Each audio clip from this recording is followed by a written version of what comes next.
What was this monstrous creature? Was this one of the cylinder serpents, the ones the elder had warned them of? Its very form terrified the Trebhum. Even the voice on their memory seemed frightened of it. And then, somehow, the Trebhum remembered the creature's name.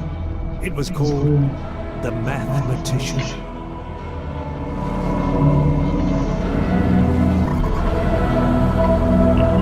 Finally, the weeping trees that the elder had told them to find were within the Trebhum's grasp.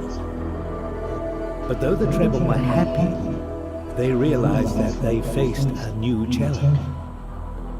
The ripe fruit were floating out of reach, and the others were enclosed in a hard shell. They would have to find a way to crack them open.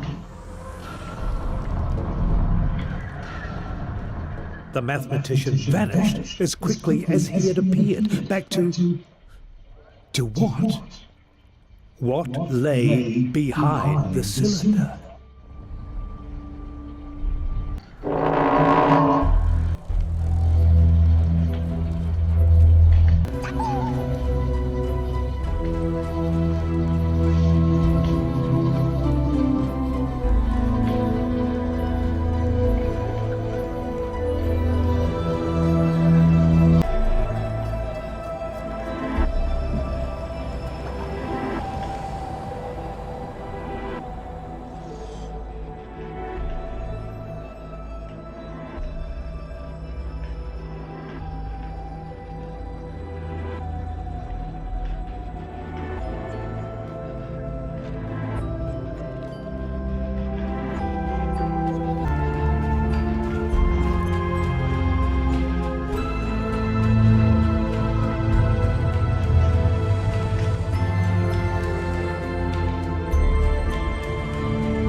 In the dream inside the strange giant's mind, the voice that spoke to the Trebhum seemed different.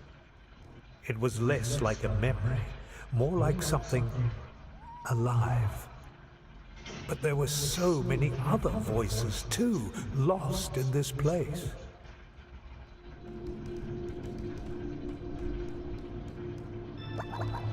I remember the mountains of my home, the vast forests, the clouds hanging low overhead, the cities in the valleys where the rivers ran. I remember the faces of my children and the songs we sang when the stars rose high. But I have forgotten the names of all these things, and slowly one melts into the other. My children will become mountains, the forests will become songs, and then all will become one and be nothing.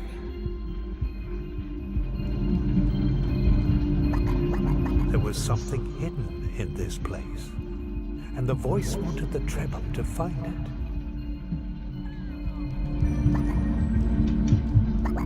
I remember a city built in the desert in defiance of thirst. When night fell, it shone like a jewel, and even the stars envied its brightness. Poets and scientists gathered from around the world, and its great observatories scoured the sky for wisdom and beauty. That is where we first saw the new star. Each voice was a memory, a song from a forgotten time, slowly fading.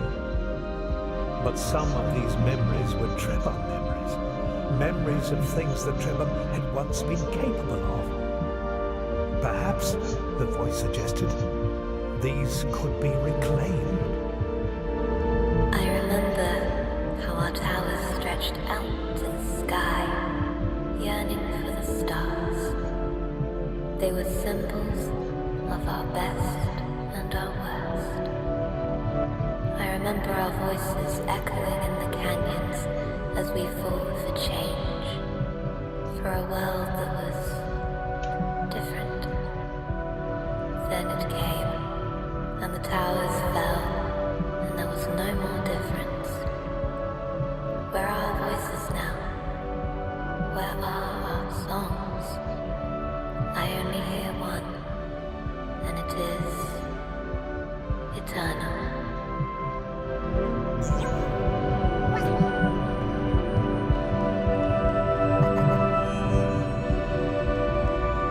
As the memories returned to the Trebhum, old abilities stolen by the cylinder were finally restored.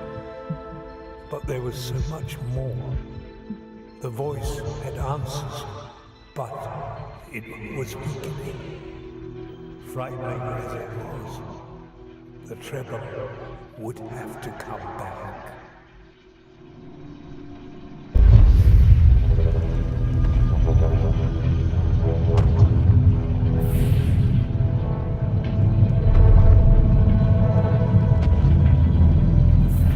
This was a place of death and nothingness. There were no answers to be found here. The voice and their memories urged them to return to the lands of the living.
A profound feeling of futility overcame the Trebhum.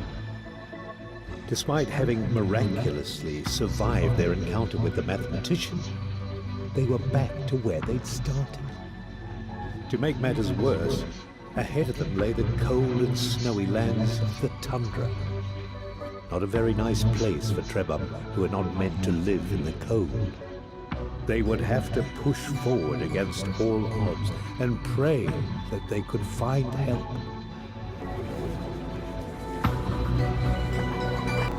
If the Trebhum were going to deal with this terrible cold, they needed to find a mutation that would keep them warm.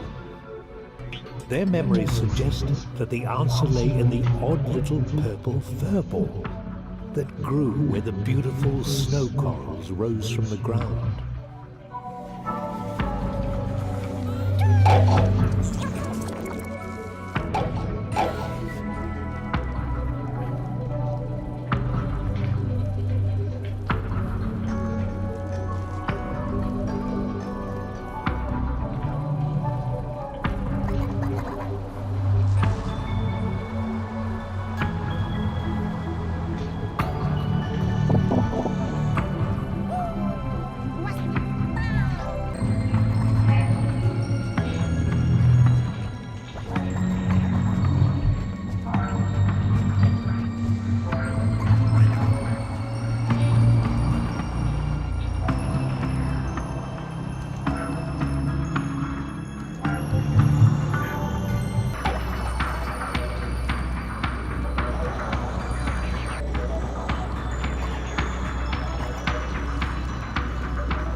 Cos'è quel cazzo poi?